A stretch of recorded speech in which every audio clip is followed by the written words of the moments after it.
अगर आप सोचते हो आप कमज़ोर हो तो सबसे बड़ा महापाप है। ट्राई तो करो, उठो जागो, अपने लक्ष्य को प्राप्त करो, चलते रहो, परिश्रम करो। किसी भी परिस्थिति को आप देखते हैं आप चिंतित हो जाते हैं, बिहार को ही देखेंगे आप चिंतित हो जाएंगे, भाई ये तो कुछ हो ही नहीं सकता। आप किसी परीक्षा की तैयारी करते हैं, आप देखते हैं चीज़ें कठिन हैं, चिंता करने में परेशान हो गए, अब घर में कुछ प्रॉब्लम आ गया, परेशान हो गए, भाई ये मेरे बस का नहीं। थोड़ा अगर चिंतन करेंगे तो आप देखेंगे किसी भी व्यक्ति के जीवन में कठिनाइयाँ सब में आती हैं, हर व्यक्ति दिग्भ्रमित होता है। निश्चित है, मैं भी जब आपकी तरह था या आज भी हूँ, बहुत सारी चीज़ें ऐसी लाइफ में आती हैं जो आपको हिला देती हैं, लगता है क्या हो गया, लेकिन उसमें खुद को संभालना तो कैसे होता है। आप अपने अस्तित्व को समझते हो, सोचते हो मैं क्या हूँ, क्यों हूँ, बार बार चिंतन करते हो, भाई तब अरे ये तो मैं भटक रहा था, रास्ता ढूंढने की कोशिश करते हैं। सफल कितने लोग होते हैं? बहुत कम लोग होते हैं। और जो हर व्यक्ति जो चला सफल नहीं होगा। मन में इच्छा थी, परिश्रम भी उसने किया, लेकिन दृढ़ निश्चय नहीं होगा तो नहीं कर पाएगा। निश्चय दृढ़ होना चाहिए, कैसी भी परिस्थिति आए भटकेंगे नहीं, डिगेंगे नहीं, चलते रहें। वह प्रदीप जो दिख रहा है झिलमिल दूर नहीं है, थक कर बैठ गए क्या भाई, मंजिल दूर नहीं। तो वो सबसे पहले स्वयं स्थापित हो जाओ, और यदि तुम्हारे मन में इच्छा है कि अपने जीवन काल में बिहार को उस अग्रणी भूमिका में पुनः देखना चाहते हो, थोड़ा सा योगदान तुम्हें करना होगा, तो उस योगदान के लिए तैयार हो जाओ। कहीं ना कहीं मन की भावना यदि शुद्ध होगी तो ईश्वर आपकी मदद जरूर करें। नमस्ते दोस्तों, मैं हूँ विकी। स्वागत है आप सभी का हमारे शो पे।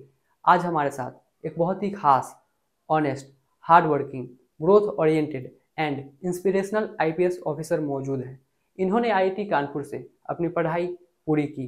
इन्फोसिस जर्मनी बेस्ड एमएनसी को ना कहा ताकि बिहार को सर्व कर सके। एक मोटिव के साथ यूपीएससी क्लियर की और आईपीएस ऑफिसर बने। बगहा जहां किडनैपिंग के केसेस हंड्रेड्स में होते थे, उसे 0 पे लाया। रोहतास जहां आज़ादी के बाद 62 सालों तक भारतीय तिरंगा फहराया ना जा सका, वहां भारतीय तिरंगा को फहराया और इलेक्शंस करवाए। एनआईए नेशनल इन्वेस्टिगेटिंग एजेंसी को सर्व किया। एटीएस एंटी टेररिस्ट स्क्वाड को सर्व किया। एसएसपी पटना रहे। Special secretary home department Bihar रहे। Now serving as inspector general. Rigveda, Mahabharata, Upanishad को भी पढ़ा। आइए इनसे मिलते हैं, सुनते हैं और सीखते हैं। सर, आपने 2003 में इंडियन पुलिस सर्विस ज्वाइन की, उसके बाद आपकी ट्रेनिंग चली, देन 2005 में आपको सर आपकी पोस्टिंग मिली, एंड अभी 2022 है। How was Bihar back then जब आपने ज्वाइन किया था? देखिए, बचपन से बिहार को जब भी मैं देखता रहा हूँ तो सीन एट एवरी प्रॉब्लम, और उसको मैंने देखा है कि कैसे इसमें सॉल्व कर सकते हैं। उसी ने मुझे इंस्पायर किया था पुलिस सर्विस ज्वाइन करने के लिए, क्योंकि पढ़ता तो आईआईटी से था। उसके बाद अच्छी जॉब्स भी लगी, इंडिया में भी लगी, बाहर भी लगी, जा सकता था। लेकिन जो प्रॉब्लम्स मैंने कई सारे इंटरव्यूज़ में शेयर किए हैं, एक उस रूप में देखना कि बिहार पहले क्या था, आज क्या है, और यदि ऐसा ही रहता है तो मेरे लाइफ में मैंने क्या योगदान दिया, इस पर मैं सोचता था। एंड दैट इज़ हाउ तो 2003 में सिलेक्शन हुआ। 2005 में आई गॉट ट्रेंड इन भागलपुर। भागलपुर के बाद औरंगाबाद में रहा एएसपी के रूप में, दानापुर में रहा, सिटी एसपी पटना रहा। लंबी जर्नी है, लेकिन जहाँ भी रहा मैंने कोशिश की जो भी सिचुएशन है उसमें जो भी मैं कंट्रीब्यूट कर सकता हूँ। यदि बगहा में रहा तो बगहा में बहुत समय से अपराध की परंपरा चल रही थी, किडनैपिंग्स होती थी, नक्सल आंदोलन बड़ी तेज़ी पर था। उसमें जिस रूप से लोगों के साथ जुड़कर कंट्रीब्यूट कर सकूँ उसका मैंने प्रयास किया, और रिजल्ट्स पर अमेजिंग, जो लोग सोच नहीं सकते थे वो हुआ। सिमिलरली रोहतास में भी नक्सल प्रॉब्लम बहुत पीक पर था जब मैंने ज्वाइन किया था। उस पर भी मैंने प्रयास किया कि जो भी कर सकता हूँ with a different out of the box thinking. Normally हम लोग सोचते हैं ना, तो हर प्रॉब्लम के बारे में जब सोचते हैं तो एक नॉर्मल होता है, पुलिस गई, उसने रेड किया, पकड़ा। नॉर्मली यानी police officer will do that only. But थोड़ा अलग अगर हम सोचते हैं तो जो प्रॉब्लम आपको प्रॉब्लम दिखती है, कई बार को पता चले तो थी ही नहीं, तो हमारे हैंडल करने का तरीका अलग था। जब सही तरीके से आप हैंडल करोगे चीज़ें बदल जाएंगी। लाइफ में भी ऐसा ही है। बहुत सारी चीज़ें हम लोग देखते हैं, किसी कॉम्पिटिटिव एग्जाम की तैयारी करते हैं तो आपको लगता है कि इतने लोग दे रहे हैं, सीट तो 1% ही है, इतने लोग सेलेक्ट होंगे, बट उस 1% आप हो सकते हो, इसमें बहुत डाउट होता है। लेकिन मेहनत तो करो, थोड़ा अप्रोच देखो क्या तुम अलग कर सकते हो, डिफरेंट क्या कर सकते हो। एंड जैसे हम लोग कहते हैं ना, winners don't do different things, they do things differently. तो कुछ वैसा ही है। तो इतने वर्षों में जहाँ भी रहा, तो बचपन से जब मैं ग्रो कर रहा था तो बिहार में बहुत प्रॉब्लम्स को मैंने देखी थी। मैंने कई बार शेयर किया है कि कैसे पहली बार 8th के बाद फादर की पोस्टिंग भोपाल हुई, उससे पहले बिहार में ही थे। लोगों ने, बच्चों ने बिहारी बोलकर चिढ़ाना शुरू किया, and it had an impact on my mind. मुझे लगता था कि बिहारी बोल के चिढ़ा रहे हैं उस बिहारी को जो उस बिहार का प्रतिनिधि है, जो कभी ज्ञान की भूमि थी, पूरे दुनिया भर से लोग पढ़ने आते थे, नालंदा, विक्रमशिला, और उस बिहार की बात कर रहे हो जहाँ उपनिषद लिखे गए। उसके बच्चे को तुम चिढ़ा रहे हो। तो हम भी बोले हम भी जिद्दी हैं, पढ़ेंगे और पढ़ के टॉपर बनेंगे, तुमको समझ में आ जाएगा बिहारी में शक्ति क्या है।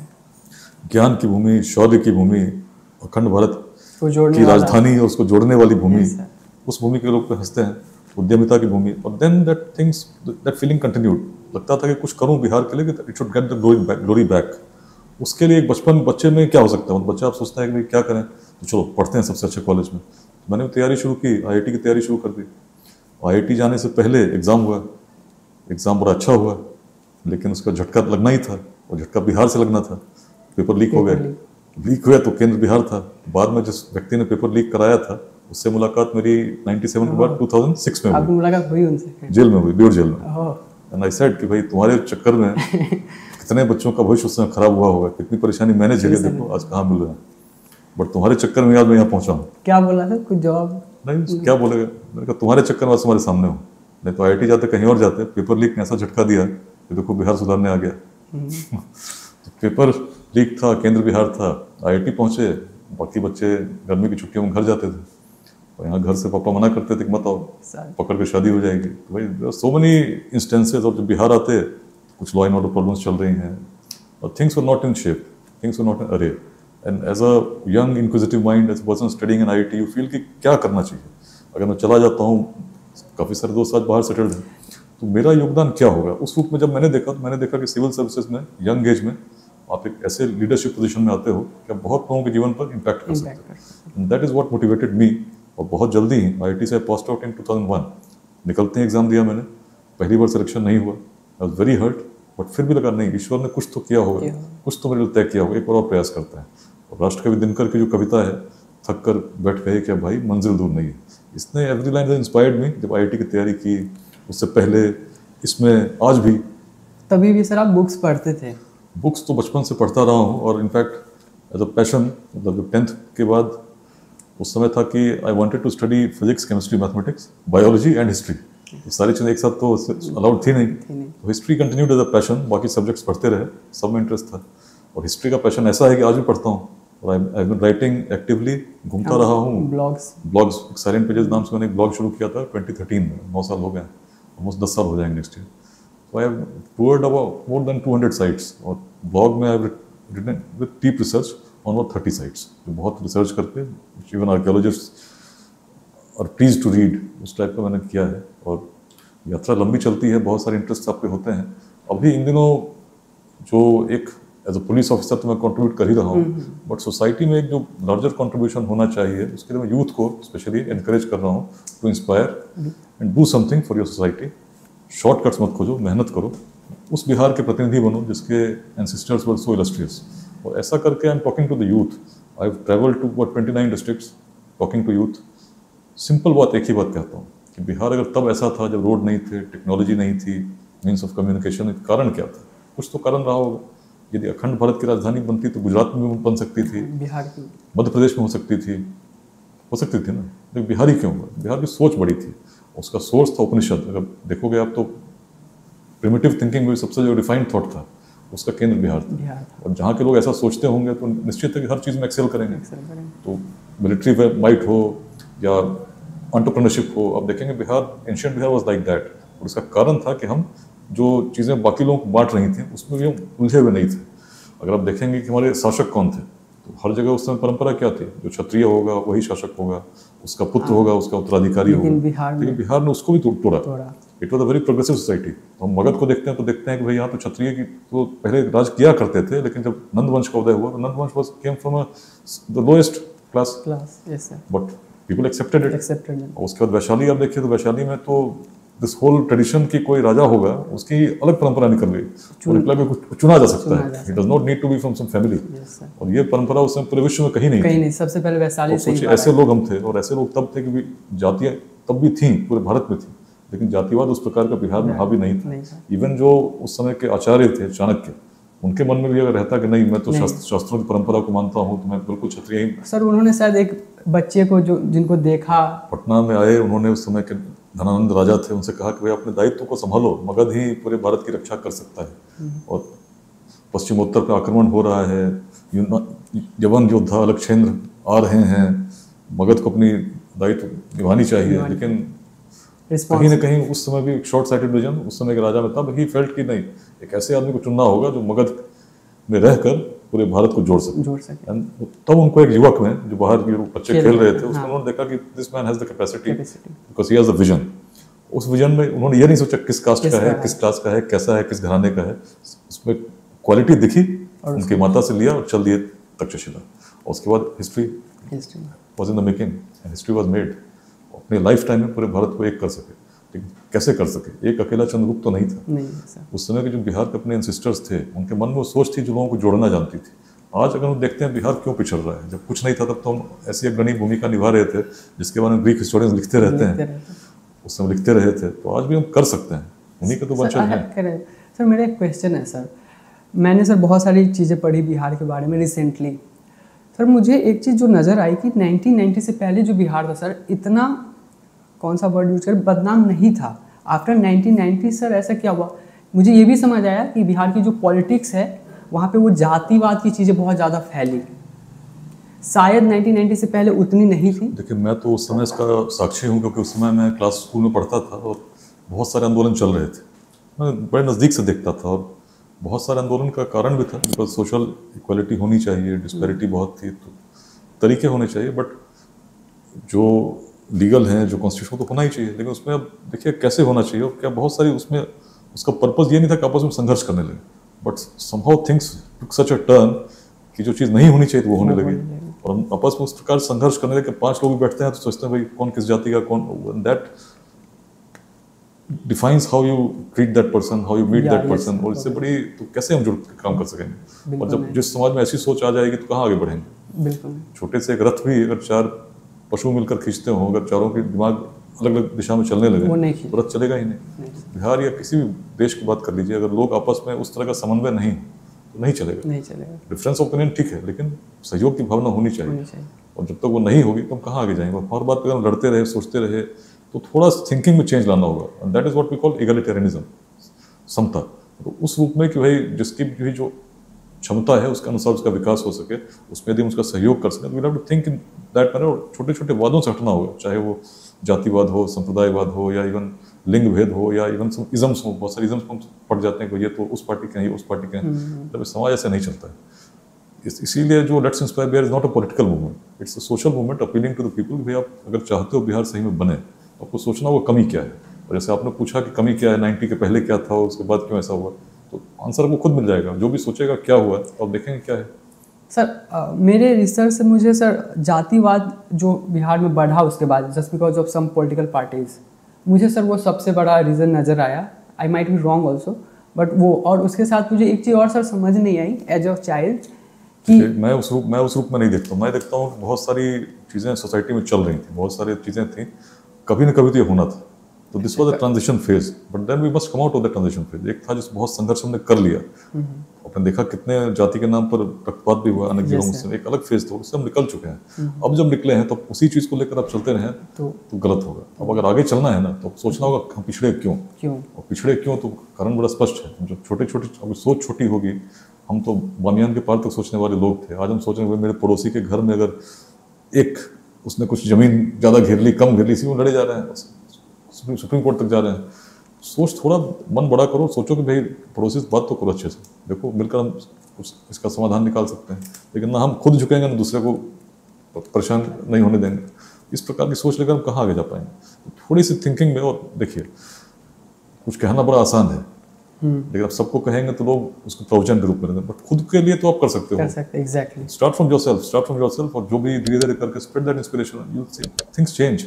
बहुत जल्दी चीज़ें बदलती हैं। हम लोग सोचते हैं कि ये नहीं हो सकता, that is a blockage in our mind. जैसे स्वामी विवेकानंद बहुत कहते थे ना, नथिंग इज इम्पॉसिबल। अगर आप सोचते हो आप कमजोर हो तो सबसे बड़ा महापाप है। ट्राई तो करो, उठो, जागो, अपने लक्ष्य को प्राप्त करो, चलते रहो, परिश्रम करो। तो I have very similar thinking. और मुझे लगता है कि youth specially of Bihar, we have a great responsibility. पूरे भारत को कभी हम लोगों ने लीड किया है, और आज जब चाहते हैं कि भारत का भविष्य उज्ज्वल हो, तो बिहार को अपनी भूमिका समझनी पड़ेगी, बिहार के यूथ को समझनी पड़ेगी। हम तो उन्हीं के वंशज हैं जो कभी लीड कर रहे थे, कभी जिन्होंने जीरो दिया, जिससे पूरी मैथ, साइंस, टेक्नोलॉजी, सबसे पहले का आधार वही है। अर्थ अपने एक्सिस पे घूमता है, वो भी सर। तो सारी चीज़ें जो ऐसी इनोवेशन की लैंड थी, उसमें कोई इनोवेशन हो रहा है क्या? इनोवेशन क्या हो रहा है? हम अलग अलग वादों में बांटने के तरीके खोजते हैं, तो इससे कहाँ हम आगे जाएंगे? सोचना पड़ेगा। We have to make it a land of education in the spirit of knowledge. अभी यूथ को हम देखते हैं तो बड़ा भटकाव की स्थिति है, और एक बड़ी जो कमी अभी दिखती है that the feeling of entrepreneurship, उद्यमिता। मतलब हर व्यक्ति यही अगर सोचे कि भाई सरकारी नौकरी ही मिलेगी, तो कहाँ संभव है? कोई सरकार आ जाएगी सबको नौकरी दे पाएगी? No, संभव नहीं है। लेकिन अगर केवल उस पर डिपेंडेंट रहेंगे तो सबको रोजगार तो मिलेगा ही नहीं। हर व्यक्ति कितना भी कंपटीशन की तैयारी कर ले, हर व्यक्ति कम्पीट नहीं कर सकता। लेकिन हमको ऐसी एक कल्चर डेवलप करनी होगी जिसमें लोग अपने उद्योग लगाने के बारे में भी सोचें, ताकि एक व्यक्ति अगर कोई सरकारी नौकरी करता है, अपने परिवार का भरण पोषण करता है, लेकिन अगर वो छोटी सी एक यूनिट लगाता है तो कम से कम 10-12 लोग उसमें एम्प्लॉय करता है, अनेक फैमिली से बेनिफिट करती हैं। और अगर उसमें प्रॉफिट करना जनरेट करना शुरू किया तो ठीक। और जितने भी बड़े वर्ल्ड के मल्टीनेशनल्स भी हैं, सम डे और the other when they had started, ऐसे ही शुरू हुआ था, ऐसे ही छोटे से शुरू हुए, then they started making that brand, that brand became global. Bihar में अमेज़न, एप्पल सर एग्जांपल सभी ऐसे ही थे। लेकिन बिहार में हम लोग वैसे थे जो ऐसी एंटरप्रेन्योरशिप थी जिसने यहाँ से वियतनाम तक के लोगों को प्रेरित कर दिया। They named their country as Champa. There are so many umpteen number of examples कि हम लोग क्या कर रहे थे, कहाँ कहाँ तक ट्रेड कर रहे थे, कहाँ कहाँ हमारे मार्क्स थे। चाहे जापान चले जाइए या कोरिया चले जाइए, सब जगह वो बिहार के समय के मार्क्स मिलते हैं। आज क्या हो गया? वही लोग हैं। अगर उसी स्पिरिट में जब कुछ नहीं था हम ऐसा कर रहे थे, तो टेक्नोलॉजी है, इंटरनेट है, मैं आपसे बात कर रहा हूँ, न जाने कितने लोग सुनेंगे इसको। जब सो मेनी सुनेंगे, उनको यहाँ आने की जरूरत नहीं है, अपने फ़ोन पे सुनेंगे, कोई लैपटॉप पे सुनेगा। But there so many ways in which you can actually influence minds. और उसका यूज़ हम क्या कर रहे हैं? अगर हम उसका पॉजिटिव यूज़ करेंगे, चीज़ें बदलेंगी। मैं तो वही प्रयास कर रहा हूँ। Let's inspire Bihar is a message. भाई थोड़ा पॉजिटिव सोचो, try to contribute whatever you can, specially to the youth. मेहनत करो, मेहनत करके कुछ स्थापित हो जाओ। एक बार स्थापित हो गए, केवल अपने लिए मत जियो, थोड़ा सा समय समाज को भी दो। सर अभी जो आप एंटरप्रेन्योरशिप की बात कर रहे थे, सर मैंने थोड़ी यूएस और चाइना की एग्जांपल मैं यहाँ पर लेकर आना चाहूँगा। सर यूएस और चाइना दुनिया की सबसे बड़ी ताकत है, और सर अगर वहाँ पे देखा जाए तो वहाँ पर सर वो लोग ताकत इसलिए है क्योंकि उनके पास एंटरप्रेन्योरशिप है, नॉट जस्ट बिकॉज है कि वो लोग बस लाइक जॉब। हो सकता है कि यहाँ पे ये नहीं भी बोलना चाहिए, बट सर हमारे यहाँ पे सर ये कल्चर क्यों है कि बस जॉब? कारण है, बहुत समय से कारण है। मतलब मुझे तो याद आता है कि जैसे हम लोग पहले गांव में सुनते थे ना, तो पहले इसी बिहार की बात कर रहा हूँ, जब रिफाइनरी खुली थी बरौनी में, तो माँ लोग बताती हैं कि उस समय उनके जो नाना थे या उन लोगों के पास जब मैसेज आया कि भाई अपने बेटे को नौकरी दे सकते, जो मैट्रिक पास है इस गाँव में बहुत लोग कम हुआ करते थे, तो जो मैट्रिक पास उनको ऐसे ही नौकरी का ऑफर था। तो उस समय ऐसी जिद थी कि नहीं हम नौकरी करेंगे ही नहीं, हम किसी के नौकर नहीं हो सकते। उसी के आज उन्हीं के जो वंशज हैं वो किसी तरह लग रहे हैं कि भाई किसी तरह मेरी रेलवे में गैंगमैन में नौकरी लग जाए। तो शिफ्ट कहीं ना कहीं आया। ऐसा बिहार हमेशा ऐसा नहीं था, लेकिन वो शिफ्ट आया चूंकि लोगों को लगने लगा सरकारी नौकरी करें, तो एक होता है नौकरी करें तो काम करें। तो सरकारी नौकरी का फायदा क्या है कि नौकरी भी करेंगे और काम भी नहीं करेंगे। उनको लगता है कि बड़ा सिक्योरिटी है इसमें। वो जो सिक्योरिटी है ना वो मन में है, आपको निकालना होगा, सोचना होगा कि हम क्या कर सकते हैं। और जब उससे हम निकलेंगे तो हम पाएंगे कि हम कुछ सालों पहले तक तो ऐसे ही थे। बिहार में ही बहुत सारी फैक्ट्रीज एस्टेब्लिश हुई, आज़ादी के आंदोलन के समय भी हुई। अब देखें तो बाद में रोहतास इंडस्ट्रीज को देख लीजिए, कितना बड़ी इंडस्ट्री हमारे यहाँ चल रही थी। किसने एस्टेब्लिश की? यही लोगों के मेहनत से एस्टेब्लिश हुई। आज क्यों नहीं हो सकती हैं? तो उस फीलिंग को धीरे धीरे निकालना भी होगा और समझाना भी होगा कि भाई there are so many options in life जिसमें आप अच्छा कर सकते हो। और सरकारी नौकरी का एक लेवल है आपकी डिफाइंड, आप कहाँ तक कमा सकते हो, है ना। लेकिन बाकी आप अगर अच्छा एंटरप्राइज लगाते हो और वो सक्सेसफुल होता है, अगर ईश्वर ने आपको ऐसी सोचने की क्षमता दी है, कुछ नया इनोवेट करने की क्षमता दी है, तो निश्चित बहुत चीज़ें आगे जाएंगी। और इसी बिहार का इनोवेशन तो ऐसा था कि हम जीरो तो हमने दिया। साइंस टेक्नोलॉजी जिसकी बात करें एंशिएंट टाइम्स में कौन थे? हम ही लोग थे। आज पूरी ट्रेडिशनल एशियन मेडिसिन को आप ले लीजिए, उसका ओरिजिन कहाँ था? यही आचार्य जीवक के सिद्धांत थे, जो आज कोरिया में, चाइना में, थाईलैंड में सब जगह लोग ट्रेडिशनल एशियन मेडिसिन जो है उसके सारे कॉन्सेप्ट यहीं के हैं। And they river him like anything. तो हम आज भी कर सकते हैं, लेकिन सोच बदलनी होगी। सोच बदलने के लिए हम लोग प्रयास कर रहे हैं कि जो लोग वास्तव में कर चुके हैं, वो have been able to set up successful enterprise, वो हमारे यूथ से इंटरेक्ट करें। ऐसे यूथ से जो स्टार्टअप्स के बारे में सोचते हैं, बहुत कंफ्यूज हैं। जैसे आपसे बात करने मुझे क्यों अच्छा लग रहा है? You are also like a startup. You are very young. Yes, sir. I took my YouTube channel as a startup, sir. तो YouTube चैनल आपने दिया और देखिए, wish you the very best. कुछ अलग करने की एक मन में अगर इच्छा आ जाए तो ऐसे लोगों को सपोर्ट करना चाहिए। हम क्या करते हैं कि भाई जनरली आप देखें टेंडेंसी कोई नया है तो आप देखते हैं उसको इग्नोर करते हैं, यस है ना, जब आप बहुत संघर्ष करना पड़ता है, बट वो सोच को बदलना होगा। हमें अपने यूथ को मेंटोर करना पड़ेगा, समझाना पड़ेगा कि भाई देखो, और उसमें इन लोगों का बहुत रोल है जो वास्तव में खुद उन्होंने संघर्ष करते हुए सफलता अर्जित की है।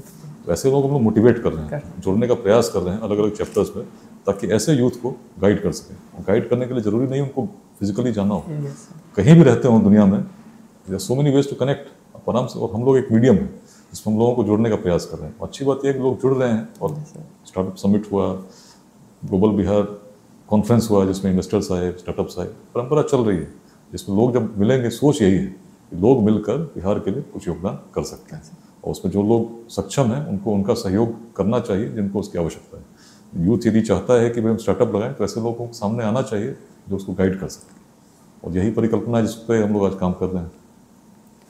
सर एक आपके लाइफ का एक इंसिडेंट है सर, रोहतास का। सर रोहतास में पिछले 62 सालों में तक फ्लैग, इंडिया फ्लैग को नहीं फहराया जा सका था। सर ऑब्वियसली और भी लोग और भी पावर वहाँ गई होंगी जिसने उसको सही करने की कोशिश की होगी। सर आपने वो कैसे कर दिखाया? देखिए रोहतास से पहले मैं बगहा में था। Yes sir. बगहा गया था ना, तो बगहा में उस समय लोग मिनी चंबल कहते थे। तो मिनी चंबल कहने का कारण था कि उसकी टोपोग्राफी बड़ी खराब थी, बहुत विशाल दियारा था, उत्तर में हिमालय के जंगल थे, और डकैत इनका लाभ उठाते थे बहुत समय से। इतने समय से कि अंग्रेजों ने भी अपने गैजेटियर में उस समय लिखा था यूनिवर्सिटी ऑफ क्राइम दियारे को। इतना अलग अलग तरह से स्थापित अपराध वहाँ पर चल रहा था। जो स्थापित अपराध चल रहा था gradually it shifted into kidnappings, और किडनैपिंग्स बहुत समय से उस रूप में चलती थी कि यदि किसी के घर में कुछ अनाज कम हुआ, वो पता चला आदमी को उठा के ले आए, फिर रैंसम में अनाज, और रैंसम अनाज मांग रहे हैं। उस समय जब वहाँ पर मैंने FIRs पढ़े तो बड़ा अचंभित हुआ जब मैंने देखा कि भाई पटना में था उससे पहले सिटी SP, तो फ़ोन पर रैंसम आता था, हम लोग वेट करते थे कि फ़ोन बजेगा और पता करेंगे कहाँ से फ़ोन आ रहा है। और यहाँ तो फ़ोन आता ही नहीं था। यहाँ तो भाई कोई आदमी आता था, चिट्ठी लेके आता था, चिट्ठी में लिखा रहता था इतने पैसे दीजिए, इतना बुरा अनाज दीजिए, इतना तेल चाहिए, इतना सरसों चाहिए, इतने चांद मार्का की लुंगी चाहिए, इतना जो भी चाहिए, और उसके नीचे जय माँ दुर्गे, बिहार सरकार, और गैंग का नाम। बहुत ऑर्गेनाइज्ड, बड़ा ऑर्गेनाइज था। उसमें नीचे ये भी था कि भाई चलो इतने दिन एक बार में नहीं दे पाओगे, इंस्टॉलमेंट में पेमेंट फैसिलिटी थी कि भाई आज नहीं दिए, चलो 1 महीने बाद तुम इस दियारे में आके दे देना। But so organise. उसमें जो लोग थे जो गैंग्स चलाते थे, उनका 50 लोग 60 लोग ऐसे गैंग्स थे जो साथ में चलते थे, दियारे में घूमते थे, खेती भी करते थे, उनके बच्चे चुनाव भी लड़ते थे, पंचायत चुनाव जीतते भी थे। अजीब अजीब स्थिति का सो ऑर्गेनाइज, तो उसको कैसे तोड़ा जाए? और लोगों से जब बात होती तो लोग कहते थे कि यहाँ तो महर्षि वाल्मीकि के समय से अपराध चल रहा है। वाल्मीकि नगर के नाम से आज भी जंगल को हम जानते हैं, वहाँ महर्षि वाल्मीकि का आश्रम ऐसा लोग मानते हैं। और लोग कहते थे कि वाल्मीकि पहले क्या थे। सोच में इतना था कि चंपारण से अपराध मिट नहीं सकता, कि उस समय से चल रहा है। उन्होंने एक्सेप्ट कर लिया था। लोग अपनी उस दुर्दशा को लोग मान स्वीकार कर चुके थे एक तरह से। उसमें जब मैंने सोचा कि कैसे परिवर्तन करूं, तो पहले तो naturally police officer you try कि भाई कॉम्बिंग करेंगे पूरे दियारे की, जैसे कंघी करते हैं बॉलों, वैसे हम दियारे को छान मारेंगे। लेकिन एक ही 2 ऑपरेशन पता चल गया कि ये संभव नहीं है। तो इधर जाओगे और गन्ने की खेत में कोई बगल में बैठा हो तो खोज ही नहीं पाओगे। वही स्थिति थी, कैसे किया जाए। तो उस पर तो हम लोगों ने जब out of the box thinking करनी शुरू की, सबसे पहले देखा कि डकैत कैसे काम कर रहे हैं, उनकी इकोनॉमिक्स को समझा। किडनैपिंग से तो कितना पैसा आता ही था, लेकिन मेन उनका था गन्ने की खेती होती थी, और गन्ने की खेती होती थी सरकारी ज़मीन पर, लोगों के कब्जे किए हुए ज़मीन पर। उस गन्ने को ये लोग बेचते थे। उसके अलावा बहुत सारे अलग अलग उनके बिजनेसेस थे, जैसे नाव से गन्ना पार कराना हो किसी किसान को भी, तो जो नाव थी वो डकैत की होगी, उस पर आप पैसे देंगे जाएंगे, उस तरह के। तो सो ऑर्गेनाइज। तो हम लोगों ने उसमें सिंपली ये किया कि ज़मीन को चिन्हित किया, करीब 320 एकड़ ज़मीन जिस पर डकैत गन्ना लगाते थे, उसको हम लोगों ने चिन्हित करके उसमें गन्ना कटवाना शुरू किया। और जब कटवाना शुरू किया तो आसान नहीं था, एक मजदूर भी वहाँ तैयारी नहीं था कि हम उनके खेत में जाकर काटेंगे, कि पता चलेगा तो मार देगा, डर था। कितने किसानों की हत्या हमेशा होती थी। तो हम लोगों ने उस क्षेत्र के नहीं, बाहर से बुलवाया, और उनको स्पेशली कैंप में रखा, और रात में भाग न जाएं, वहीं रहें। तो रात में रामायण की CD लगवाते थे, और रात भर रामायण चलता था, वहीं बैठते थे कैंप में। और सर ये सारी चीजें ऑब्वियसली सर फर्स्ट टाइम हो रही थी वहाँ, पहली बार हो रही थी, तो एक लोगों को लग रहा था कुछ तो हो रहा है, भाई क्या हो रहा है। लोग डकैत भी देख रहे थे क्या हो रहा है। बीच में इनकाउंटर्स भी हुए, डकैत मारे भी गए, police was on the run, खोजती रहती थी, और साथ ये भी चल रहा था। ये सब चल रहा था। करीब 20-25 लाख रुपए हम लोगों ने सरकार की ट्रेजरी में जमा कराए। 25 लाख इन ईयर 2006। उस समय के हिसाब से 25 काफ़ी बड़ी राशि थी, तो बड़ी राशि थी। और सरकार के खजाने जो हम लोगों ने जमा कराई, सोचिए इम्पैक्ट क्या हुआ। वो तो सरकार का खजाने में गई। बाकी बहुत सारे और भी थे, जैसे खर बेचते थे। जब पुलिस रहने लगी सब बंद हो गया। तो बाद में जब इन लोगों ने सरेंडर किया तो उनका 50 लाखों की क्षति हुई। डकैतों ने कहा कि हमारी, तब इकोनॉमिक बैकबोन वी हैड शुक। उसके बाद लेकिन वो भी चीज़ें शायद नहीं होती, कुछ दिनों चलता, फिर दे वुड हैव रिवाइव्ड। हम लोगों ने वो ह्यूमन एंगल शुरू किया, उसमें विरासत, हेरिटेज, सोच को बदलने का प्रयास किया। सोच थी कि महर्षि वाल्मीकि के समय हुई, इसी को हम लोगों ने अटैक किया। हमने कहा याद करो, यदि रत्नाकर ही रहे होते तो क्या विश्व किसी वाल्मीकि को जानता है? कितने रत्नाकर आए होंगे, चले गए होंगे, no one would have known, but he made a positive change in his life. आज हम लोग पूजते हैं, रामायण के रचयिता के रूप में जानते हैं। अगर छोटा सा प्रयास आप भी करो कि आपके जो परिजन भटके हुए हैं, जिसके कारण वो तो डर में रहते ही हैं, पूरे परिवार की कोई ना कोई इज्जत करता है, लोग उस रूप में देखते हैं, शर्म की बात है। अगर उनको थोड़ा मोटिवेट करो कि भाई आपकी भी जमीन आपकी ही है, थोड़ा दायित्व तो आपका भी बनता है यहाँ पर शांति लाने में, उसके विकास में, प्रगति में। आप भी चाहोगे भाई मेरा एरिया अच्छा हो। इस तरह की बातें जब लोगों ने करनी शुरू की, मन की बात मन को छूती है। और देन सरेंडर स्टार्टेड। उन्होंने जब समझाना शुरू किया, पहला सरेंडर हुआ। हम लोगों ने प्रॉमिस किया कि देखो हमारे पुनर्वास के लिए जो प्रयास करना होगा हम लोग करेंगे, सरकारी नीति के अनुसार। सरकार की जो नीति थी उसके अनुसार जब हम लोगों ने उसको इंश्योर किया कि भाई जब सरेंडर हुआ तो जो नीति है उसके हिसाब से आपको हम रिहेबिलिटेशन का पैकेज देंगे, क्रांति आ गई। करीब 26 बड़े डकैतों ने सरेंडर किया विथ आर्म्स।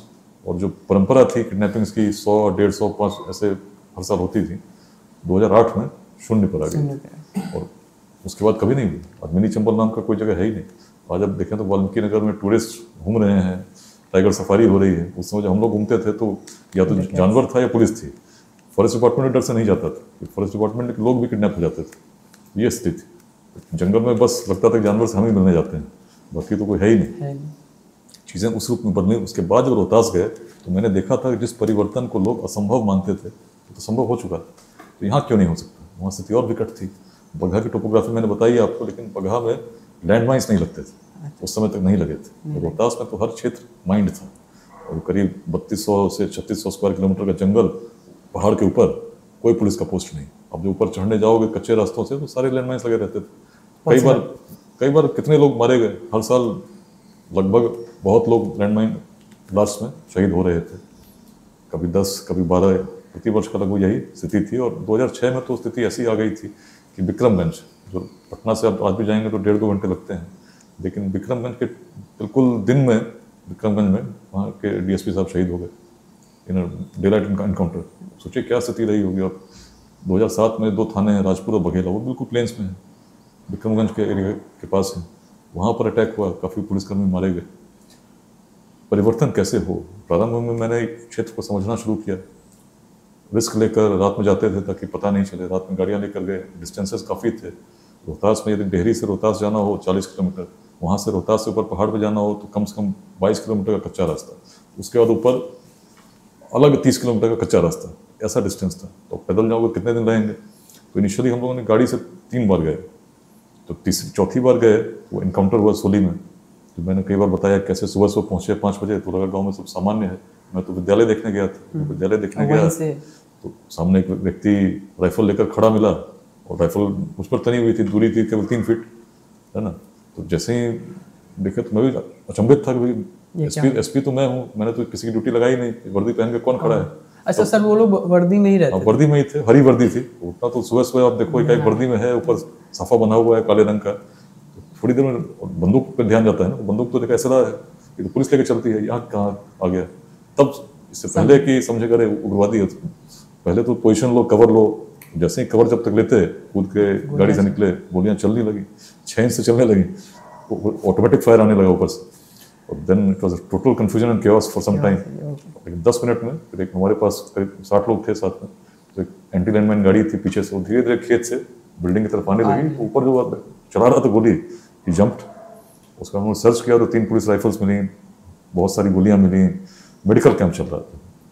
इलाका इतना पिछड़ा हुआ था कि डॉक्टर्स तो थे ही नहीं, तो नक्सल्स वहाँ पर डॉक्टर्स को बुलाते थे झारखंड से, बाहर से, वो ट्रीटमेंट करते थे। 15 दिन से चल रहा था।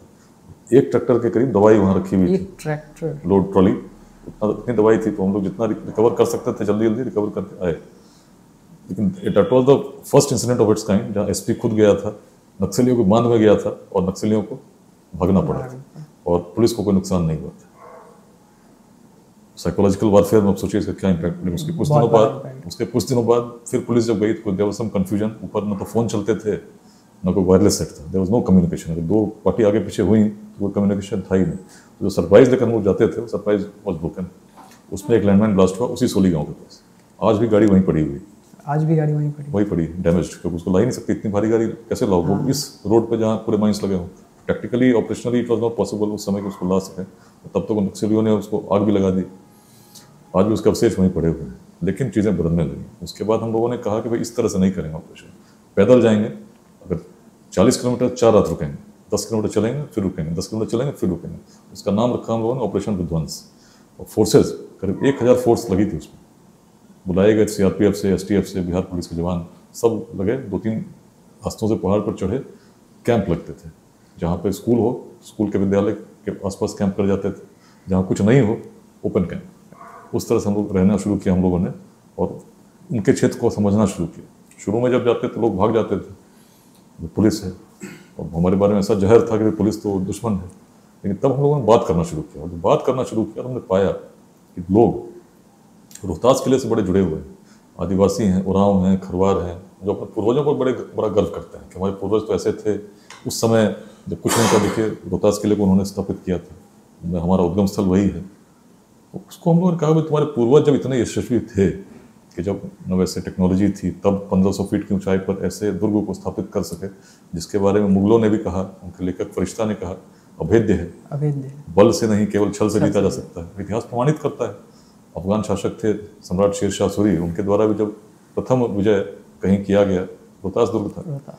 उसी के बाद की शक्ति इतनी बढ़ी, भारत के सम्राट बन गए।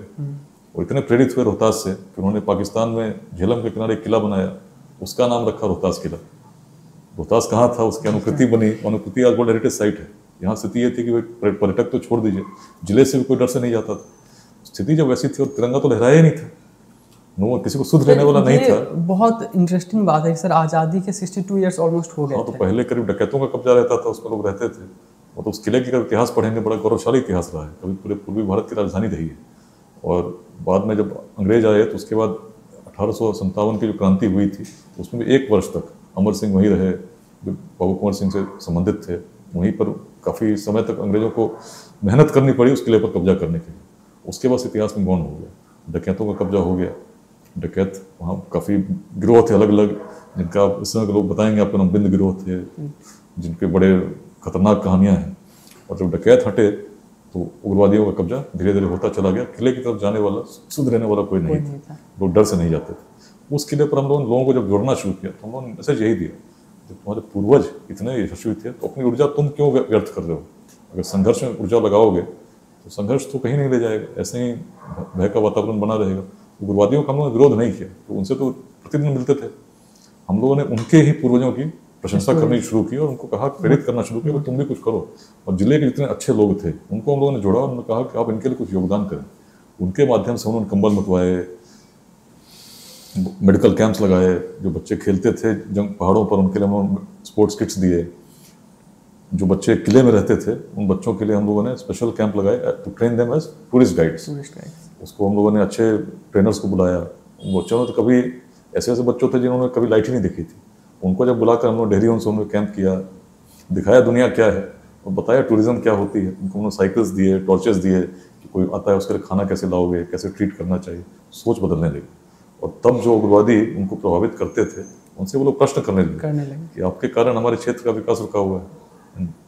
प्रेशर ऐसा था, उग्रवादी बाध्य हो गए, लोगों ने उनका विरोध करना शुरू कर दिया। ऐसे बाध्य हुए कि अपने शस्त्रों के साथ उन लोगों ने पुलिस के समक्ष आत्मसमर्पण का निर्णय लिया और कर दिया। और रोहतास में शांति है। जिन इलाकों में कभी उग्रवादी घुमा करते थे, लैंडमाइंस लगी रहती थी, आज भी रोड नहीं बनी है, कच्चे रास्ते हैं। लेकिन जब मैं गया था पिछले वर्ष दिसंबर के महीने में, रोहतास किले पर कार्यक्रम हुआ था, उन्हीं कच्चे रास्तों से गया था। पूरे रास्ते लोग ढोल नगारों के साथ स्वागत कर रहे थे, फूलों के साथ कर रहे थे। और जब रोहतास किले पर पहुंचे तो नृत्य के साथ आदिवासी लड़कियां और लड़के ले जा रहे थे परिवर्तन, जिसकी कभी किसी ने कल्पना नहीं की थी कि ऐसा हो सकता है, लेकिन वो हो रहा था, हो चुका है। आज आप जाइए तो रोहतास के आसपास लोगों ने वहाँ पे रेस्टोरेंट बनाने के भी इको हट्स बनाए हुए हैं, पर्यटक आ रहे हैं, टूरिस्ट भी आ रहे हैं, गाड़ी से आप जा पा रहे हैं उस रोहतास किले पर, और एक उत्सव का माहौल है। आप कहीं भी जाकर कैंप कर सकते हैं, किसी उग्रवादी का डर नहीं है। ये सब कैसे संभव हुआ? लोगों के जुड़ने से, इतिहास की प्रेरणा से। इसीलिए बिहार में जब मैं देखता हूँ ना, लोग कहते हैं कि ये संभव नहीं है, तो मानता हूँ भाई ऐसी ऐसी असंभव चीज़ों को संभव मैंने होते देखा है। क्या संभव नहीं है? संभव तो हर चीज़ है, लेकिन लोगों को जोड़ना होगा। मन की बात से मन को जोड़िए और तब सोचिए। सर बगहा और रोहतास, सर दोनों केस में एक चीज़ मुझे जो सर नज़र आई कि सर आपने पावर नहीं, इंस्पिरेशन के थ्रू चेंज लाया।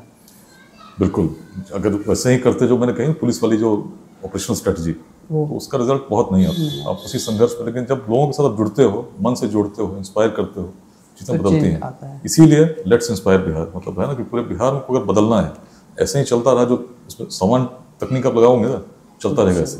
थोड़ा सा अलग करो, सामाजिक रूप में लोगों को जोड़ो, और शिक्षा, समता, उद्यमिता, 3 हम लोगों ने इसमें बिंदु चुने कि इनमें योगदान करो। योगदान करोगे तभी जो चीज़ें असंभव सी लग रही हैं कि परिवर्तन होगा। बिहार का भी हो सकता है, भारत का नंबर 1 डेवलप स्टेट हो सकता है, नहीं हो सकता। आपको मन में शंका होगी हर व्यक्ति, और कैसे हो सकता है भाई, यहाँ तो ये स्थिति है, रोजगार के लिए बाहर जाना पड़ता है, शिक्षा के लिए बाहर जाना पड़ता है, चीज़ें कैसे बदलेंगी? और तब अगर मैं कहूँ कि नहीं आपके जीवन काल में बदल सकती हैं, तो हम बोलेंगे भाई तू क्या बोल रहा है, तो पागल हो गया। नहीं, असंभव भी संभव है यदि हम मन से लगते हैं, प्रयास करते हैं। जिस समय आचार्य चाणक्य चले होंगे और उन्होंने सोचा होगा कि भाई पूरे भारत को हम एक रूप में जोड़ते हैं, किसी को अगर बोलते होंगे राजा को विश्वास करता होगा, तो कैसे जोड़ देंगे? उस समय का सर भारत अफगानिस्तान से लेकर उसके पार तक हम थे, कैसे जोड़ सकते हैं? लेकिन उस भारत का निर्माण करना जिसकी सीमाएं अफगानिस्तान के पार तक थी, हिमालय के उत्तर तक थी, दक्षिण सागर तक तो थी ही, और पूर्वोत्तर के पार तक थी, कैसे संभव? कैसे संभव? लोग थे, हमारे ही पूर्वज थे, सोच बड़ी थी और जोड़ना जानते थे। आज भी यदि हम उनके वंशज हैं और मानते हैं, तो क्या प्रयास नहीं कर सकते? बिल्कुल सर, करना चाहिए। इसी बात के लिए हम लोग चाहते हैं कि अध्याय बने, लोग प्रयास करें, हर विद्यालय से हम लोग जुड़ें, उसमें उद्यमिता के लिए क्लब्स बनाएं, जिसमें ऐसे लोग जो समर्थ हैं उनको गाइड करें, जो आज का हमारी युवा पीढ़ी है, और मिलकर हम उस रूप में अपने समाज में एक परिवर्तन ऐसा ला सकते हैं जो अपने आप हर क्षेत्र में परिवर्तन आ जाएगा। ज्ञान की भूमि थी तो शौर्य अपने आप आया, उद्यमिता अपने आप आई। उसी प्रकार से यदि हम लोगों को जोड़ते हैं और निस्वार्थ भाव से कुछ योगदान करने के लिए प्रेरित करते हैं, सब प्रारंभ में सब नहीं करेंगे, लेकिन धीरे धीरे इस परंपरा को हमने स्थापित करना शुरू कर दिया, कुछ समय के बाद आप देखेंगे अधिक से अधिक लोग जुड़ते जाएंगे। और बिहार के लिए, अपने मिट्टी के लिए, जो कभी पूरे भारत का नेतृत्व करती थी, क्या कोई करना नहीं चाहेगा? बिल्कुल, उस भावना को जन्म देना होगा, जागृत करना होगा, तब युवा मन में मिलकर जब हम करेंगे, देखिएगा जो क्रांति की बात हम कर रहे हैं अपने जीवन में होगा। सर एक चीज़ है जो आप ऑलमोस्ट हर इंटरव्यू सर डिस्कस करते हैं, वो चिंता नहीं चिंतन करो। सर मैं यहाँ पे ये चाहता हूँ कि आप इसको थोड़ा सा टाइम लेकर इसको सर डिस्क्राइब करें। नहीं, चिंता नहीं चिंतन करें बड़ा कॉमन है। देखिए, आप किसी भी परिस्थिति को आप देखते हैं, आप चिंतित हो जाते हैं। बिहार में देखेंगे आप चिंतित हो जाएंगे, भाई ये तो कुछ हो ही नहीं सकता। आप किसी परीक्षा की तैयारी करते हैं, आप देखते हैं चीज़ें कठिन हैं, आप चिंता करने में परेशान हो गए। अब घर में कुछ प्रॉब्लम आ गई, परेशान हो गए, भाई ये मेरे बस का नहीं। थोड़ा अगर चिंतन करेंगे तो आप देखेंगे किसी भी व्यक्ति के जीवन में कठिनाइयाँ सब में आती हैं, हर व्यक्ति दिग्भ्रमित होता है। निश्चित है, मैं भी जब आपकी तरह था या आज भी हूँ, बहुत सारी चीज़ें ऐसी लाइफ में आती हैं जो आपको हिला देती हैं, लगता है क्या हो गया, लेकिन उसमें खुद को संभालना तो कैसे होता है? आप अपने अस्तित्व को समझते हो, सोचते हो मैं क्या हूँ, क्यों हूँ, बार बार चिंतन करते हो, भाई तब लगता है ये तो मैं भटक रहा था, रास्ता ढूंढने की कोशिश करते हैं। और भटकाने वाली चीज़ें बहुत हैं, और ईश्वर ने चीज़ें ऐसी ही बनाई। मैं तो कहता हूँ सब माया है, हमेशा कहता हूँ। क्यों कहता हूँ? तो चीज़ें ऐसी इल्यूजन वाली चीज़ें हैं कि बहुत सारी चीज़ें आपको एकाएक लगता है कि भटकते हो, लेकिन तब मन में जो है ना 2 तरह की चीज़ें होती हैं। जैसे हम लोग कई बार, मैं उस श्लोक का भी उदाहरण देता हूँ, द्वा सुपर्णा सयुजा सखाया समानम वृक्षम परिसोजाते। एक वृक्ष है, 2 पक्षी हैं। उपनिषद में कहा गया कि भाई इसमें एक पक्षी, ऋग्वेद में भी है, सब कुछ ग्रहण करता है, खाता है, और दूसरा पक्षी केवल उसको देखता रहता है। तो व्यक्ति के रूप में अगर आप देखें तो एक पक्षी जो हम हैं, जो भटकते भी हैं, बात भी करते हैं, सब कुछ करते हैं, मन में लोभ भी आता है, लालच भी आता है, कुछ करने की लालसा भी होती है। दूसरा पक्षी देखता रहता है, वो बताता है कि भाई अगर तुम ये कर रहे हो तो सही कर रहे हो या नहीं कर रहे हो, वो बार बार सचेत करता रहता है। तो ऐसी स्थिति में जो व्यक्ति गलत कर रहा होगा उसको भी वो पक्षी बार बार बताता रहता है, और कौन ज्यादा हावी है, ये इम्पोर्टेंट है। तो आत्म साक्षात्कार को, स्वयं को जानना, वो पक्षी जब भी हमारे माइंड से साउंड आए कि यहाँ पे नहीं जाना चाहिए, तो वो कितना पावरफुल साउंड है, उसी आधार पे व्यक्ति आगे बढ़ता है। हर व्यक्ति के जीवन डिविएशंस आती हैं, और लोग डिविएट होते भी हैं, इंसानी है, लेकिन वो पक्षी जब हावी होता है, अपने आप को जानना, आत्म साक्षात्कार, उस पक्षी को, अपने पक्षी आपका अंतर्मन है, जिसको हम लोग कहते हैं पूर्ण। पूर्णमदः पूर्णमिदं पूर्णात् पूर्णमुदच्यते पूर्णस्य पूर्णमादाय पूर्णमेवावशिष्यते। पूर्ण है, complete, it remains complete and goes back to the complete. वो पूर्णता आपके अंदर है, लेकिन उसको हम कितना साउंड के थ्रू हमेशा सचेत करती है। और बिहार में भी हर व्यक्ति को उस रूप में हम देखेंगे कि जो आप सोचते हो, चिंता नहीं चिंतन करें, इसका मतलब वही है कि आप चिंता मत कीजिए, चिंतन कीजिए। अब देखेंगे कि आपको मार्ग स्वतः प्रशस्त होगा, नजर आएगा। आपको दिखेगा किसी भी परिस्थिति में अगर डिबेट हो रहा है तो सही मार्ग क्या है बताने के लिए आपका मन स्वयं बताएगा कि सही क्या है गलत क्या है। कोई कितना भी दिग्भ्रमित कर दे, दिग्भ्रमित नहीं होंगे उस अवस्था में। थोड़ा सोचना होगा। जैसे बिहार के लिए भी अगर हम सोचते हैं कैसे डेवलपमेंट हो, सोचो ना, चीज़ें बदलेंगे। अपने लाइफ के लिए सोचते हो, करियर के लिए सोचते हो, परिस्थितियाँ होंगी, बहुत कठिन होंगी, बहुत सारी ऐसी बाधाएं होंगी, बहुत सारे ऐसे भटकाव होंगे, उससे निकल के जब आगे बढ़ोगे तभी तो आगे बढ़ोगे। काम शुरू करते नहीं भय से नीचे लोग, मध्यम त्यजते बीच में देख विषम संयोग, पर उत्तम वे लोग जो हर दुर्गम पथ झेल, दृढ़ता से बढ़ते सतत बाधाओं को ठेल। मीन्स की सर जो मतलब मजबूत लोग होते हैं वो किसी भी दुविधा को पार कर जाते हैं, तभी तो सफल होते हैं। सफल कितने लोग होते हैं? बहुत कम लोग होते हैं। और जो हर व्यक्ति जो चला सफल नहीं होगा। मन में इच्छा थी, परिश्रम भी उसने किया, लेकिन दृढ़ निश्चय नहीं होगा तो नहीं कर पाएगा। निश्चय दृढ़ होना चाहिए। कैसी भी परिस्थिति आए भटकेंगे नहीं, डिगेंगे नहीं, चलते रहेंगे। वह प्रदीप जो दिख रहा है झिलमिल दूर नहीं है, थक कर बैठ गए क्या भाई, मंजिल दूर नहीं है। मन को ऐसा मजबूत बनाओ, ऐसे इरादे रखो कि करेंगे, निश्चित कर पाएंगे। सर आपने महाभारत पढ़ी है, आपने उपनिषद पढ़े हैं, आपने ऋग्वेद भी पढ़ी है। सर आफ्टर इन तीनों बुक को पढ़ने के बाद सर आपके माइंडसेट में कितना चेंज आया, आपके लाइफ को कितना गाइड करती है ये चीज़? मैं अपनी भूमि को और अच्छे से समझने लगा, अपने पूर्वजों को समझने लगा। तब मुझे लगने लगा कहीं ना कहीं कोई एक दायित्व मेरे ऊपर अपने आप आ जाता है। जब जानता हूँ हम कितने महान थे, हमारी सोच कैसी थी, और जब देखता हूँ कि आज की पीढ़ी में ऐसी सोच नहीं है, तो लगता है चलो उस समय तो जिनकी सोच थी उन्होंने लिख के चले गए, क्यों लिख के गए? इसीलिए ताकि आने वाली पीढ़ियों को कभी जरूरत पड़ी कोई उसको धारण करके बता तो सके। और अपने जैसे स्वामी विवेकानंद ने भी जब सभी को प्रेरित किया, पूरे विश्व में उनके लोगों ने जाना, आज हमको प्रेरणा के रूप में देते हैं। कैसे किया? कहीं ऑक्सफोर्ड और कैम्ब्रिज से पढ़ के तो आए नहीं थे, अपने ही शास्त्रों को पढ़े थे, उन्हीं को पढ़ के उन्हीं संवादों को साझा किए। तो देखिए लोग मन परिवर्तन आए कि नहीं। तो वही बात मैं कह रहा हूँ, अपनी चीज़ों को जानो, तो अपने अस्तित्व को जानो। बिहार के लिए जब कहता हूँ तुम महान थे तो क्यों थे, सोचो, चिंतन करो, और तुम पाओगे यदि कंपेयर करोगे उस समय क्या था आज क्या है, क्यों हम पतन की ओर उन्मुख हैं, ऐसा क्यों प्रतीत होता है कि हम बड़े निराश हो जाते हैं? कारण है कि हमने तो सोच वैसी कर रखी, लेकिन सोच बदलने में कितना समय लगता है। थोड़ा पॉजिटिव थिंकिंग अगर लाओगे, नेगेटिव थॉट्स अपने आप खत्म हो जाएंगे। पूरा अंधेरा हो, एक माचिस जलाओ तो अंधेरा दूर हो जाता है। उस तरह की पॉजिटिव थिंकिंग जब अपनाएंगे चीज़ें बदलेंगे। सर आपकी पूरी जर्नी में आपका सबसे टफेस्ट पीरियड कौन सा रहा है, जहां आपको भी ये एक मिनट के लिए सोचना पड़ा कि ये कैसे होगा? बहुत सारे टफ फेजेस आए, बहुत ही टफ फेजेस। सर जब वो 6 इंच की गोलियां, वो भी सबसे टफ फेज जो मैं मानता हूँ, मतलब उस रूप में यदि मैं देखता हूँ, मेरे लिए था रोहतास में पहाड़ पर चुनाव कराना। तब जब पहली बार हम लोगों ने प्रयास किया था, उसमें बीएसएफ की कंपनी लगी थी पहाड़ के ऊपर, और बीएसएफ की कंपनी पर 14 अप्रैल की रात को हमला हो गया था। एक जवान को गोली भी लगी थी, जख्मी थे, और रात भर गोलियां चलती रही थी। रात भर 16 की सुबह से चुनाव होने थे, 14 अप्रैल की रात को गोलियां चलती रही। 15 को मैं सुबह पहुंचा था। अब जैसा मैंने बताया था, वहाँ पर फ़ोन तो चलता ही नहीं था, कुछ नहीं चलता था, तो सैटेलाइट फ़ोन से ही बात होती थी। उस क्षेत्र में 15 को हम लोग ने, क्योंकि गोलियां ख़त्म हो गई थी, काफ़ी कम हो गई थी, और बाहर से गोलियां लाना संभव भी नहीं था। इलेक्शन पूरे बिहार में था, लोकसभा चुनाव था, तो वहाँ पर इलेक्शन हम लोग नहीं कराया। लेकिन उस क्षेत्र में घोषित हुआ कि चुनाव होगा 9 मई को। वो आप सोचिए कि जिस परिस्थिति में जहाँ बीएसएफ की कंपनी पर हमला हो चुका हो, वहाँ पर आप डेट घोषित कर रहे हो कि हम जाएंगे 9 को चुनाव कराएंगे, मतलब उग्रवादी भी पूरी तैयारी करके बैठेंगे कि तुम पहाड़ चढ़ने ही नहीं देंगे। उसमें कैसे उसको कराया जाए? एक ऑपरेशन हम लोगों ने प्लान किया था, 2 दिन का ऑपरेशन था। 8 तारीख की सुबह फोर्सेस को चढ़ाना था, लेकिन जिन रास्तों से फोर्सेस चढ़ती हैं, पोलिंग पार्टीज चढ़ती हैं, यदि उससे चढ़ाते तो सीधा ऊपर से गोलियां चलती हैं और पार्टी चढ़ नहीं पाती। अलग अलग रास्ते, 3 रास्तों से पुलिस चढ़ी, और जो भी रास्ते से चढ़ी उसका पहला काम था कि जहाँ धनसा में चुनाव होंगे उसके ऊपर जाने के लिए कम से कम 30 किलोमीटर चलकर वहाँ पहुँचना था। पहाड़ी रास्ता है, चढ़ते गए, इतनी गर्मी, अब सोचिए मई में क्या गर्मी रहती होगी, और ऊपर जाकर कैंप भी लगाना है, रुकना भी है, पोलिंग पार्टीज को भी रखना है, और पानी तो था ही नहीं ऊपर, पानी कैसे आएगा? सारी समस्याओं पर जब हम लोगों ने चिंतन किया तो रास्ते खोजे। पानी के लिए ड्रिलिंग मशीन स्पेशली रांची से मंगवाई, जो पहाड़ पर ड्रिल कर सकती हैं, वो भी हमने रखी नीचे। और जब पुलिस ऊपर चढ़ गई, एक रास्ते से रोहतास किले का एक रास्ता था, उससे जाकर ऊपर उन्होंने कहा ऊपर आ गए हैं, उन्होंने ऊपर से तब फिर धीरे धीरे पार्टी हम लोग चढ़नी शुरू की। 3 जगह से पुलिस चढ़ी थी, एक पार्टी पहुंची, तीनों पार्टी एक जगह पहुंची, फिर नीचे से रास्ता सिक्योर करते हुए, काफ़ी सारे रास्ते में माइंस देखते हुए पुलिस ऊपर चढ़ी और तब जाके वहाँ पर हम लोगों ने सिक्योर किया एरिया को, कैंप्स लगाए। 3 बिल्डिंग्स में चुनाव होने थे।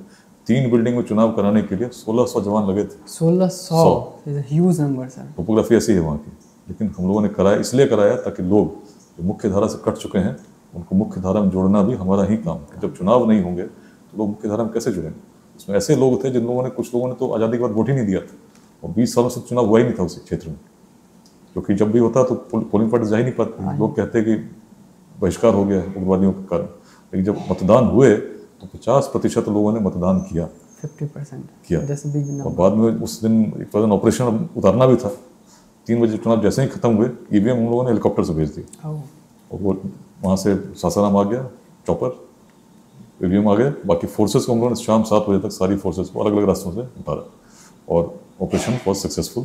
इलेक्शन हुए। इतनी सारी प्लानिंग करने के बाद उसमें था कि कुछ भी हुआ तो पूरा, थोड़ी सी त्रुटि होती तो पूरा वो अभियान फेल हो जाता। उसको इतने टेक्निकली प्लान ऑपरेशन को अपने जीवन का मैं उस समय सबसे इम्पोर्टेंट सक्सेस मानता था कि जिस क्षेत्र में कोई चुनाव नहीं हुए थे वहाँ पर इतना प्रयास करके, जबरदस्ती जिद करके, डिटर्मिनेशन की, अगर 3 बिल्डिंग है तो 1600 जवान भी लगेंगे लेकिन चुनाव हम कराएंगे, वहीं कराएंगे। और हुआ सर। और ये आपकी अपनी दिली इच्छा थी कि? निश्चित थी। लगता था भाई, बड़े पीड़ा होती थी जिस क्षेत्र में कभी रोहतास किले जैसे कीर्तिमान को स्थापित किया हो, वहाँ स्थिति ऐसी आ गई कि चुनाव नहीं हो रहे हैं। जिनके पूर्वज इतने यशस्वी थे, क्या हो गया? प्रयास तो करें, करने में जो भी शक्ति लगेगी लगाएंगे। तो चुनाव आयोग से हम लोगों ने मांग की और निर्वाचन आयोग ने दिया और तभी तो करा पाए। चॉपर भी दिया, सारी फैसिलिटीज दी, हमने कराया। और कराने का कारण यही था, मुख्य धारा से जो चीज़ें बदली, लोग मुख्य धारा से जुड़े। उसी क्षेत्र में रोहतास किले पर जैसे पहले काले झंडे लहराते थे, 26 जनवरी 15 अगस्त सारे ओकेजन्स पे, लोगों को जोड़कर हम लोगों ने 26 जनवरी 2009 के बाद से परंपरा स्थापित की। पहली बार तिरंगा लहराया। आज तक वहाँ समारोह होता है हर वर्ष, जितने भी राष्ट्रीय पर्व हैं। परंपरा जब बदलती है ना तो एक बार स्थापित करने की आवश्यकता होती है, फिर तो अपने आप चलती रहती है। मैंने तो यही देखा है। सर, अगर मान लेते हैं कि यहाँ से आपकी आवाज़ पूरे बिहार के युवाओं तक पहुँच रही है, वो कौन सी एक चीज़ है जो आप उनको बोलेंगे, या तो एडॉप्ट करें या सीखें या उस पथ पर आगे बढ़े? देखो, सबसे पहले स्वयं स्थापित हो जाओ, और यदि तुम्हारे मन में इच्छा है कि अपने जीवन काल में बिहार को उस अग्रणी भूमिका में पुनः देखना चाहते हो, थोड़ा सा योगदान तुम्हें करना होगा, तो उस योगदान के लिए तैयार हो जाओ। सर, आपने कहा सबसे पहले खुद स्थापित हो जाओ, इसका कितना इम्पोर्टेंस है सर? सबसे इम्पोर्टेंट, यदि आप खुद स्थापित नहीं हैं फिर आप कुछ नहीं क्या करते हो? स्थापित हो परिश्रम से हो, कोई अल्पयुक्ति से नहीं, शॉर्टकट। और जो व्यक्ति परिश्रम के साथ स्थापित होता है उसके मन में डिटर्मिनेशन भी होती है, कामों को करना जानता है। परिश्रम करो, स्थापित हो जाओ, और मन को छोटा मत करो, सोच बड़ी रखो। केवल सीमित मत हो जाओ कि सरकारी नौकरी ही, और ईश्वर ने हो सकता है आपको बहुत बड़ी कंपनी का मालिक बनाने के लिए तय करके रखा हो। सर, जब भी हम ये बात करते हैं कि सिर्फ सरकारी नौकरी ही नहीं, ऑब्वियसली कुछ ऐसे स्टूडेंट्स होंगे जो सर थोड़े ये बोल रहे हैं कि नहीं यार, सरकारी नौकरी क्यों नहीं? बिल्कुल करें सर, मैं ये नहीं कर रहा हूँ, मैं भी सरकारी नौकरी ही तो कर रहा हूँ। करना मतलब केवल सोच को वहीं तक सीमित मत रखो। हो सकता है ईश्वर ने आपको ऐसे गुण दिए हो जिसमें आप बहुत अच्छा कर सकते हो, उस पर भी चिंतन करो भाई आपकी मूल क्षमता क्या है। जैसे मान लो आप पता है ना, घर में बच्चे के इंटरेस्ट बहुत ज़्यादा है कि लिटरेचर पढ़ेंगे, पिताजी एकदम लगे पड़े हैं कि नहीं इसको इंजीनियर बनाएंगे, चीज़ें बनेंगी क्या? इंजीनियर भी बन भी गया तो उसका मन तो रहेगा ही नहीं वहाँ। तो जो आपकी नैसर्गिक गुण है, जो क्षमता है, उसका सम्मान करना चाहिए। उसके अनुसार अगर आप बढ़ोगे तो किसी की हो सकता है कोई बड़ा तेज हो व्यवसाय करने में, किसी के मन में उद्योग स्थापित करने की इच्छा हो, वो जानता हो, उसको आप कहें नहीं बेटा तू रेलवे की नौकरी कर, तो क्षमताओं का सम्मान नहीं हुआ। वही कहता सोच बड़ी रखो, जो कर सकते हो उस कारण सोचो। तुम देखोगे हर व्यक्ति का डीएनए अलग अलग है और ईश्वर ने सबको कुछ ना कुछ देकर भेजा है। You are best in yourself, उसको पूर्णता को प्राप्त करने का प्रयास करो। सर, जब भी हम एंटरप्रेन्योरशिप की बात करते हैं ना सर, दो चीज़ें जो सर मुझे नज़र आती है कि या तो लोग ये सोचते हैं कि अच्छा एंटरप्रेन्योरशिप, चलो बिजनेस कर लेंगे, पढ़ाई छोड़ देते हैं। Is that right sir? Sir, सबसे पहले वो उनके हेड में थॉट रखते चलो पढ़ाई खत्म। जब तक ज्ञान नहीं होगा तो आप किसी भी चीज़ में कहाँ कैसे सक्सेसफुल? तो आपको पहले देखना होगा जो बेसिक नॉलेज हो तो होनी चाहिए। एग्जैक्टली। स्किल्स, एंटरप्रेन्योरशिप स्किल्स और सब चीज़ों का एक उस तरह से आप देखेंगे तो आप बैलेंस होना चाहिए। सर, ये मैंने आपसे सीखा है सर। मैंने अभी यहाँ पे आया, यहाँ पे सर एक क्लास 10th की मैथ्स की बुक रखी थी। ऑब्वियसली वो आपकी नहीं थी, बट सर मैं आपके ऑफिस में गया था, वहाँ पे मैंने देखा कि जैसे ही मैंने सर गेट क्लोज करके बाहर जा रहा था, मैंने बैक टर्न हुआ, आपने अपनी ईयरफोन्स लगाई और आप, मुझे समझ में आया कि आप कुछ तो सीख रहे हैं, कुछ तो सुन रहे हैं। Sir, is this the like part of your life, keep learning new things? बिल्कुल, every day is a new day and every day you learn something. और इस परंपरा को रुकना नहीं चाहिए। जब तक हैं सीखते रहो, life should grow, it should evolve. Sir one thing that you have learned in your like last 20 years that अगर सर आपके बच्चे हैं उनको सर 2 चीज़ें आपको पास ऑन करनी है for their well being and happiness, success. असंभव कुछ नहीं है।